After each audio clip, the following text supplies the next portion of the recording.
There's this one photograph Mm-hmm. that for me just anchors this entire story in this really haunting way. The one in front of the mural. Yeah, exactly. It's dated August 25th, 2021. It's Gabby Petito, and she's standing in front of this butterfly mural in Ogden, Utah. She's smiling. Mm-hmm. She's holding that little pumpkin. She's holding a little knit pumpkin. And, if you're just scrolling through Instagram, it looks like the perfect picture, the great American road trip postcard. It does. It looks like total freedom, like youth. Everything that van life is supposed to be. But then you take that image and you overlay it with the timeline that we now have, the timeline we're going to go through today. And that photo, it becomes absolutely terrifying. Because the clock was already ticking. The clock was ticking down the final hours of her life. That smile, It was a mask.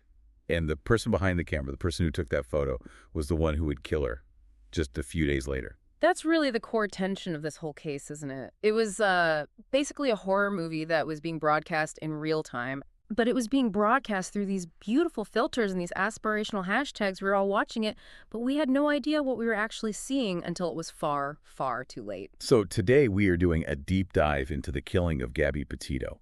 And I just want to be really clear from the start. We are not here to rehash all the breathless, 24-hour news cycle speculation. No Nancy Grace headlines here. Exactly. We're here to look at the actual documents, the transcripts from the police body cams, the autopsy findings, the court filings, especially the ones about the police failures. And that notebook, the confession found in the Florida swamp. The notebook. Yeah. And really, we need to try and answer the why. Not just, why this awful thing happened, but why did the entire world stop everything to watch? And what does the specifics of this tragedy tell us? About domestic violence, about how police protocol works or it doesn't work? And about ourselves, right? About the way we consume true crime, sometimes as entertainment. So let's try to strip away all that noise. Let's start with the people themselves, not the hashtags. Because before they were Gabby and Brian, these faces on the news, they were just two people from Long Island. Yeah. So who was Gabby Petito? Well, Gabrielle Venora Petito. She was born and raised in Blue Point, New York. And when you look at her background, you see this young woman she was part of this really large blended family. She was the oldest, wasn't she? The eldest of 6 siblings and half-siblings.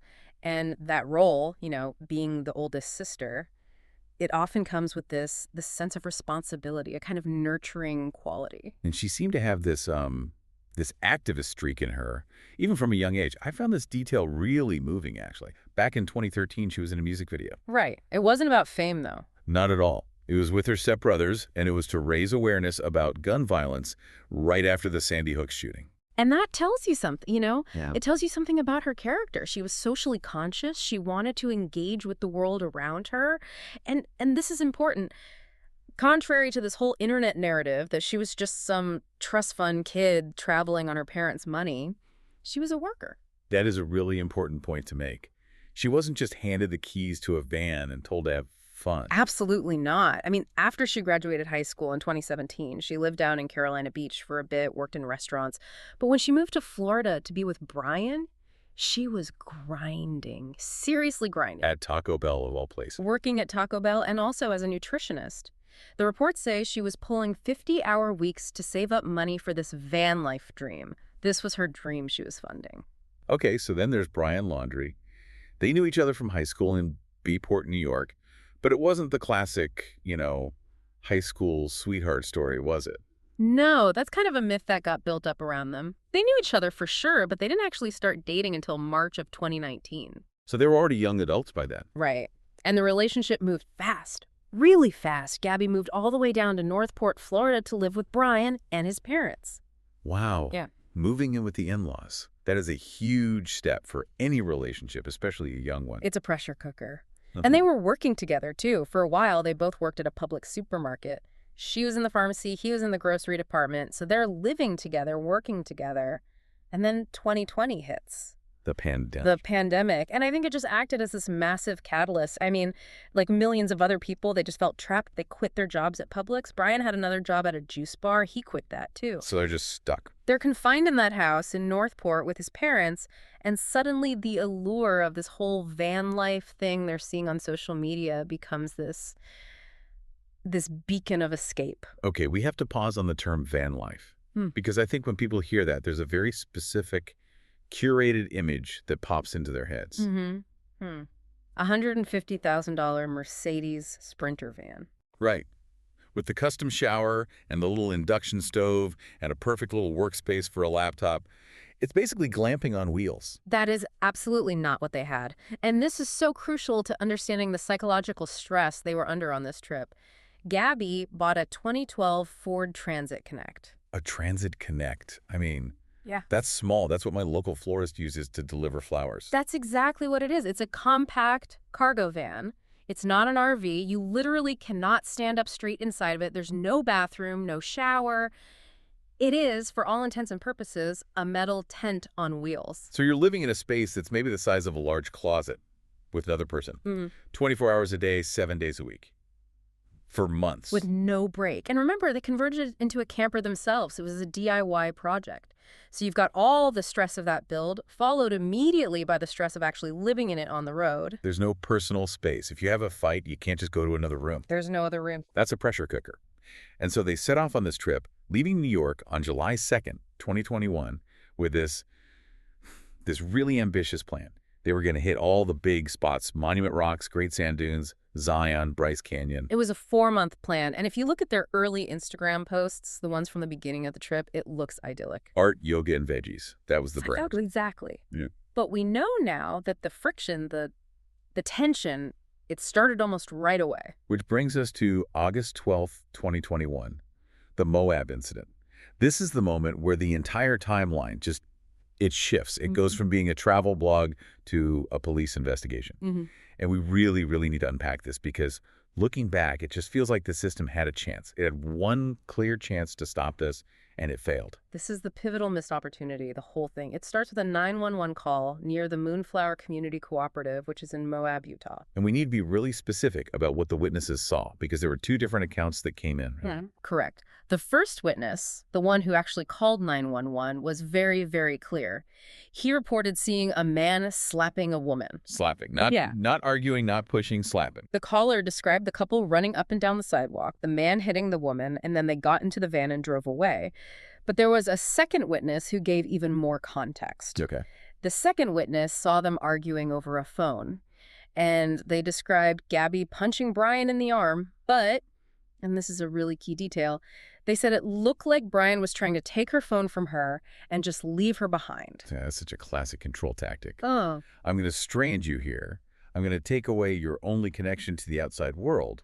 That would induce absolute panic. Of course. And the witness described Gabby climbing from the driver's seat over the center console into the passenger seat, literally asking him, "Why do you have to be so mean?" So you have this picture of him threatening to abandon her, and she's physically fighting to stay inside that van. So the Moab City police get the call. They spot the van near the entrance to Arches National Park because it's swerving erratically. They pull them over, and this is where we get that body cam footage that, I mean, millions of people have now seen and dissected frame by frame. And when that officer first walks up to the passenger side window, Gabby is just in a state of complete emotional disintegration. Yeah. She's sobbing uncontrollably. She's hyperventilating. She can barely form a coherent sentence. And what about Brian? Brian is calm. He's collected. He's almost charming with the officers. He's cracking little jokes. And this is such a dangerous dynamic, because to an untrained eye, or maybe just a biased eye, Gabby looks like the crazy one and Brian looks like the rational one. It's the hysterical female trope playing out right there on the side of a highway.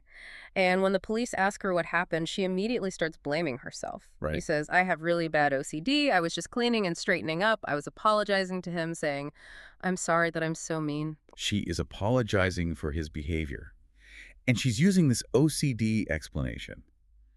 Do we even know if she had a clinical diagnosis of OCD, or was this just a term she was using loosely to try and explain her distress? It's totally unclear if it was a clinical diagnosis, but what is clear is that in that moment, she's grabbing onto it as a way to explain away the situation. She says she's stressed about her blog, about building her website, and then she says that Brian didn't really believe she could do it. That is a massive red flag right there. He's actively undermining her dream, her work, the very thing this trip is supposed to be about. Precisely. But here is where the police investigation just goes completely off the rails. The officer notices that Gabby has marks on her, She has visible scratches on her face and on her arm. And Brian has scratches too, right? He makes a point of showing them. He does. But when the officer asks Gabby about her injuries, her scratches, she downplays them at first. But then, when he presses her, she admits it. She says, "He grabbed my face." And she even demonstrates it. She shows how he grabbed her jaw with his hand. Grabbing someone's face. Yeah. That is so aggressive. It's such an act of intimate violence. It's all about dominance. It is. And Brian's explanation for it. He says he was just pushing her away to get some space. He frames his violence as if it's de-escalation. He literally says, "I was just trying to create distance." Yeah. And the police, they seem to just completely accept his narrative. And this is where we have to talk about the Lethality Assessment Protocol, or LAP. I kept seeing this term over and over in the legal documents that were filed later. What exactly is that, and why is it so important here? This is absolutely critical. The LAP is a specific, evidence-based set of questions. It's a protocol used by law enforcement to determine if a domestic violence victim is at a high risk of being killed by their partner. It's a checklist. Okay. It asks very direct questions like, has he ever tried to choke you? Is he violently jealous? Does he control your daily activities? Has he threatened to kill you? So it's a tool designed to cut through all the he said, she said noise and just look for the known risk factors for homicide. Exactly. And the lawsuit that Gabby's parents later filed alleges that the Moab police simply didn't use it, they didn't ask the questions, and the argument is that if they had, Brian would have flagged as a high-risk offender. But instead of treating it as a potential domestic battery case, they pivot. They reframe the whole thing as a mental health issue. Right. They officially classified the incident as a mental emotional break rather than domestic violence. And under Utah law, if there's probable cause of injury in a domestic violence situation, there's usually a mandatory arrest. By calling it a mental health crisis, they basically created a loophole for themselves. A loophole to avoid an arrest. Yes. And they decided the best solution was just to separate them for the night. So they put Brian, the man who a witness saw slapping her up in a motel room, and they leave Gabby, the woman who was terrified of being abandoned, all alone in the van. It's just baffling. They left the victim in the very environment of isolation she was so afraid of. The lawsuit later claimed that one of the officers even admitted he knew Laundrie was a threat but chose to ignore the law. And that case was dismissed. It was, based on this concept of governmental immunity, which basically protects police from being sued for making bad decisions on the job. But that dismissal is currently being appealed. The failure here was it was systemic. They saw a crying woman and a calm man, and they made the absolute wrong call. So they spend that one night apart. But tragically, they do reunite. They get back together and continue the trip. But the dynamic has obviously shifted. And then something really strange happens in the timeline. Brian just leaves. Yes. This is the flight to Tampa part of the story. Between August 17th and the 23rd, Brian leaves Gabby by herself at a Fairfield Inn hotel in Salt Lake City and flies all the way back to Florida. Why? I don't get that. You're in the middle of your dream cross-country road trip. Why would you fly home for a whole week? Well, the official explanation that came later from the Laundrie family attorney was that he went home to empty a storage unit to save money. The idea was they were thinking about extending the trip, and getting rid of that monthly storage unit bill would help their budget. Okay, as play devil's advocate here for a second. A last-minute flight from Salt Lake City to Tampa is not cheap. Does it really make financial sense to spend, what, $500 on a plane ticket to save $100 on a storage unit? It's highly illogical. It feels like the storage unit was just a cover story. I mean, was he fleeing? Was he going home to consult with his parents? Did they break up and he went home and then they made up and he came back? We just don't know for sure, but it's a very strange disruption to the trip. But he does come back. He flies back to Salt Lake on August 23rd. They get back in the van, and they start heading north into Wyoming. Which brings us to the final week, August 25th to August 27th. The timeline here gets incredibly tight and incredibly dark. On August 25th, that butterfly photo we talked about gets posted to Instagram. Gabby also has her final phone call with her mother. And she sounded okay on that call. She sounded excited. She told her mom they were heading to Grand Teton and then Yellowstone. Everything sounded normal. And then just 2 days later, August 27th, we have the Mary Piglets incident in Jackson Hole, Wyoming. I know the name sounds kind of ridiculous, but what happened there was really tense. Yeah, it's a Tex-Mex restaurant. And witnesses, other tourists who were there, saw Brian get into this really heated argument with the restaurant staff. He was being aggressive with the waitress, the hostess, the manager. It was apparently over the bill. Again, it seems to be about money. Money seems to be a recurring trigger for him. Or maybe control. Control is the trigger, absolutely. And just like in Moab, Gabby was seen trying to do damage control. A witness described her as being in tears, coming back into the restaurant after he stormed out to apologize for his behavior. She is constantly cleaning up his emotional messes. And that same day, August 27th, we get the last verified, confirmed sighting of Gabby Petito alive. We do. At 2:14 p.m., CCTV footage captures them walking into a Whole Foods in Jackson. They buy some groceries, they leave at 2:30, they sit in the van in the parking lot for about 20 minutes, and then at 2:56 p.m. they drive out onto Highway 89, heading toward the Bridger-Teton National Forest. They drive into the forest, and only the van comes out. That is the hard, cold reality. Sometime between that evening, August 27th and August 30th, Gabby is killed. There's a digital clue from around this time that I just found so unsettling. The Stan text. Yes. This was a text message sent from Gabby's phone to her mother on August 27th. The text read, "Can you help Stan? I just keep getting his voicemails and missed calls." And Stan was her grandfather. Right. But her mother, Nicole, knew immediately that something was wrong. She said Gabby never, ever called her grandfather Stan. She called him Grandpa or Pop. She would never use his first name. So the text was a decoy. It was meant to buy time to make it look like she was still alive and communicating. Almost certainly sent by Brian. But it was a clumsy mistake. It showed that whoever sent that text didn't know the intimate, natural way Gabby spoke to her family. It didn't comfort her mother. It absolutely terrified her. Okay, so now we enter this period where Brian is alone, and his behavior just gets more and more bizarre. We're talking about August 29th now. He's hitchhiking. This is one of the weirdest parts of the whole timeline. On August 29th, Gabby is almost certainly dead. Brian is alone with the van. But for some reason, he is trying to hitchhike near a place called Coulter Bay. But why would you hitchhike if you have the van? That is the million-dollar question. A couple, Miranda Baker and her boyfriend, they picked him up.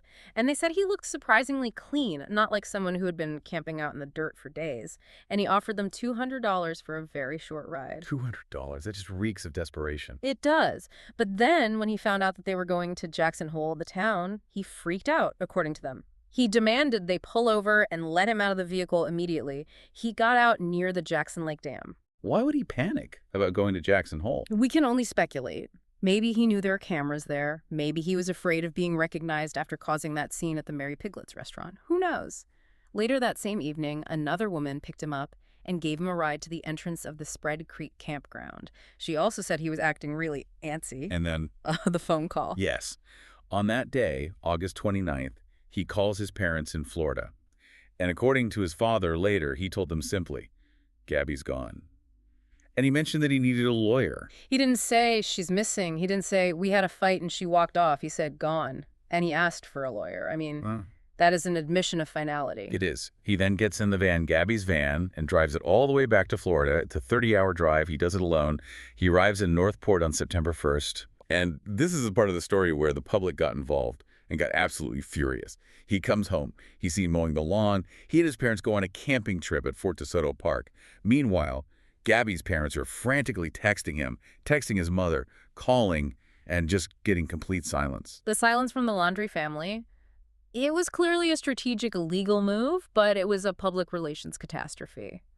On September 11th, Gabby is officially reported missing by her mother. The police go to the Laundrie home, and the parents just hand them a card for their lawyer and shut the door in their faces. I want to talk about the police surveillance of Brian at this point, because this part feels like something out of a comedy.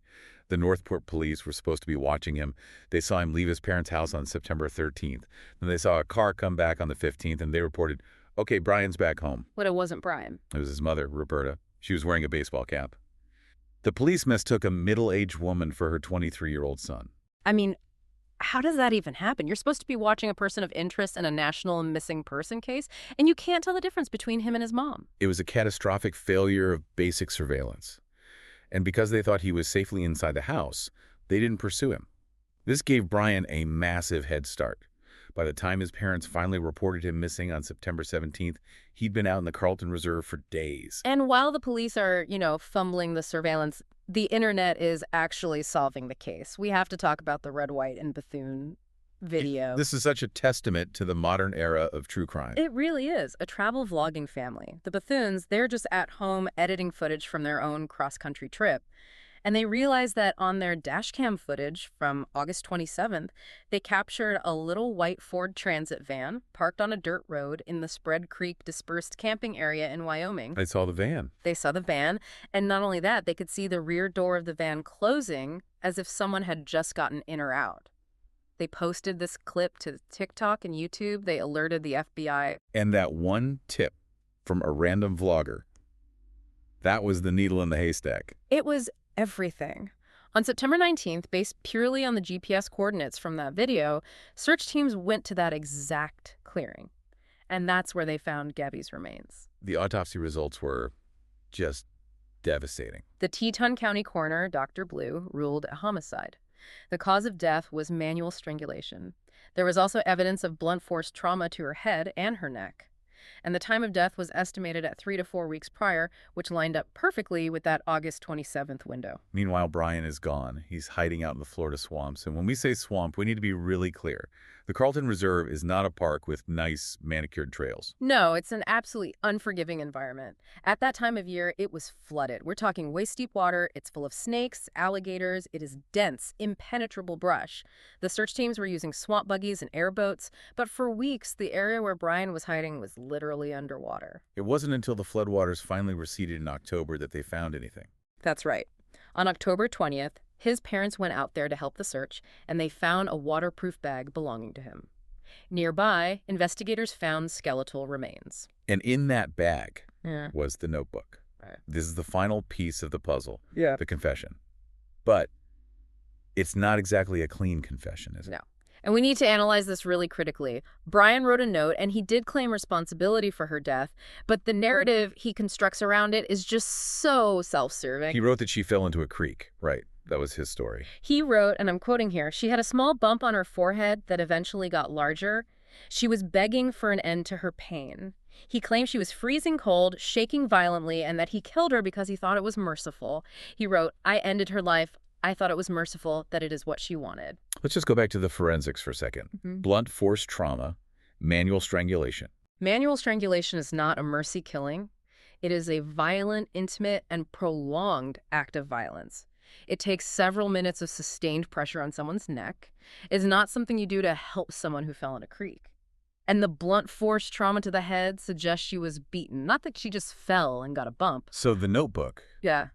it was a lie. It was his final attempt to rewrite the entire story. It was reputation management from beyond the grave. He wanted to be remembered as some tragic Romeo who made a terrible mistake in a moment of crisis, not as a domestic abuser who finally snapped and murdered his partner. Yeah. And experts like Michael Alcazar from the John Jay College of Criminal Justice pointed this out right away.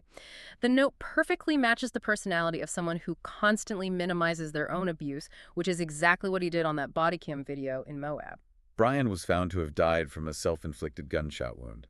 So there was never a trial. There was no cross-examination of his story. Yeah. But the legal battles, Yeah. they didn't end there. No, not at all. The Petito family sued the Laundrie parents for intentional infliction of emotional distress.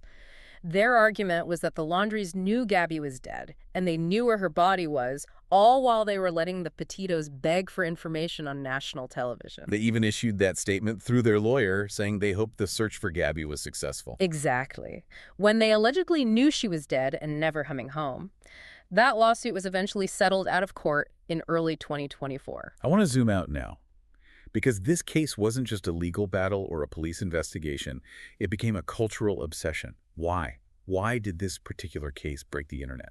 I think it was what you could call a perfect storm of factors. You had a young, attractive white couple. Yeah. You had this wealth of high-definition video and photo content from their social media, so people felt like they knew them. It felt personal. It felt personal, and you had this interactive element. The public realized they could actually help, and they did. The van footage was the key. It almost gamified the investigation for millions of people. But because of that, we have to address the missing white woman syndrome aspect. This is a heavy topic, but we just can't ignore it. We can't. The media coverage for Gabby Petito was 247 global news.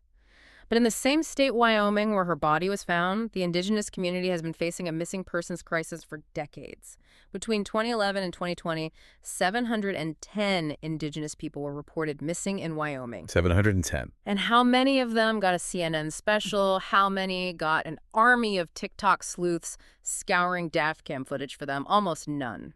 And Gabby's father, Joseph Petito, to his credit, he has acknowledged this directly. He has. At her funeral and in all the work he's done with the Gabby Petito Foundation since, he has basically pointed to all the cameras and said, you need to do this for everyone. He has really tried to use the spotlight that was thrust upon his family to illuminate all those other cases, but the disparity, it remains this massive, glaring indictment of our media landscape. And there was a dark side to all the internet sleuthing, too. It wasn't all helpful tips. No, not at all. There was so much harassment. There were people just trying to get clout. There were so-called psychics making up completely fabricated stories. It turned a family's absolute worst nightmare into content. It commodified their tragedy. So as we wrap up this deep dive, what's the big takeaway? What do we learn from the killing of Gabby Petito? I think we learn about the camouflage of social media. We learn that a perfectly curated Instagram feed can hide a horrifyingly violent reality. We learn that police protocols, like the lethality assessment protocol, exist for a very good reason, and that ignoring them costs lives. And we learn that domestic violence doesn't always look like a black eye. Sometimes it looks like a calm man and a hysterical woman on the side of a road. I want to leave you with just one final thought. We've talked about the van and the notebook and the police, but I keep going back to that tiny space. The space in the back of that Ford Transit Connect. The reality of it. Yeah. I mean, Brian tried to write the ending in his notebook. He tried to tell us his version of what happened. But the truth is, the only other person who knows the full story of those final terrified moments in the Wyoming wilderness is Gabby. And she didn't get to write a notebook. Her voice was taken from her. And that silence is something that no amount of internet sleuthing and no podcast deep dive can ever truly fill. That's the tragedy that stays with you. Thank you for listening to this deep dive. Stay safe, look out for each other, and we'll see you next time.